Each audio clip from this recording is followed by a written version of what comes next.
the wonderful Bronwyn Bishop, carryover champ, and taking her on, as always, on the behalf of Albo. But so much more. With love. Yeah, Terry Hildebrand. With love. I'm the other disease. Yeah. The woke mind. No, you're not woke. I'm not. Anyway. No, that's our worst problem. So let us get to how Albo breaks the funk, because they tried it with the budget, didn't work.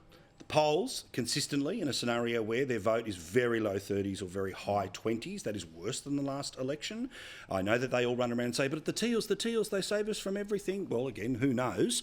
But if the Freshwater thing's correct and it's 51-49, then maybe some of those Teals are going to disappear. However, there's apparently about to be a reshuffle. Why? Because Linda Burney and Brendan O'Connor both will say, see you later, they'll pull a Biden, and they will not recontest. So, how does Albo clear his funk? And I've got to say, I don't think reshuffles ever do. Ever do. No, reshuffles make enemies.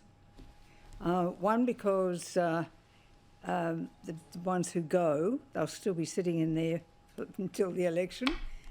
Secondly, the people who get in, they'll be a bit full of themselves. But the people who think they should have got in and didn't, they'll be really dirty on it. Yep. So reshuffles never make for happy relationships. But his problem is this. You've got Albo the Trot and you've got the Snake Charmer as the leaders.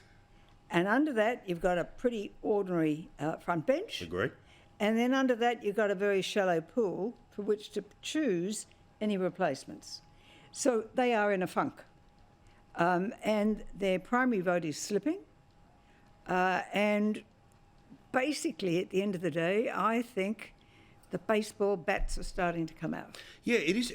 I've got to say, after a couple of weeks away, and again, I'm not going to get into one-term talk, but I am certainly, and look, again, it's self-selecting who you end up talking to while playing the pokies around Australia. But the pokey poll, as I've said before, if there is an interest rate rise, then there's no spin, there's nowhere else to go. It's their fault. That's my sense of the mood right now. So you can rename the new Minister for Industrial Relations, and you can, change the press sec, whatever.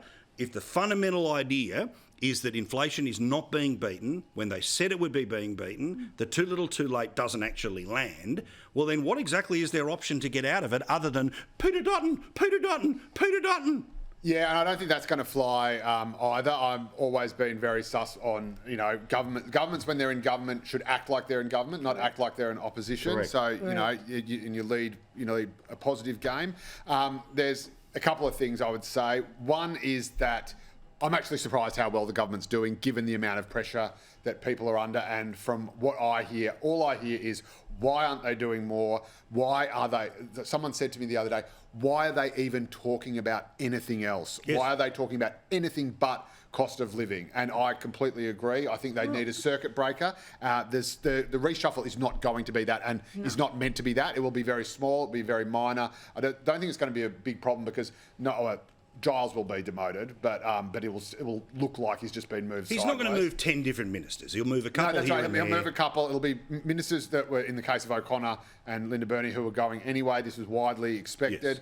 Giles will it'll be a demotion, but they'll make it look like moving sideways. And Claire O'Neill will also be made to look like she's moving sideways. And I think, But everybody will know that that's not the case. Well, inside the Canberra bubble, they'll know. But again, people don't care. But again, in the same way, nobody's sitting around going, "Oh, geez, who's the Home Affairs Minister?" This is why, and you're right. The interest rate rise, if it happens, could be fatal. Which is why I still think, whether they do it or not, I still think their best bet, and a senior sort of Labor elder statesman was saying this to me just today, their best bet is still to go as long as they possibly can, put the interest rate rise, if it comes, as far back in the rearview mirror as possible, so that when people do go to the polls, they're thinking forward to the next interest rate move, which will be down, hopefully. Yeah, right. So when they get then Warren Hogan tonight was saying there could be three of them. Three of them. Three. So yeah, well, I mean, then you might as well just, it's all over. But it'll be minority government, and the question will be whether it's minority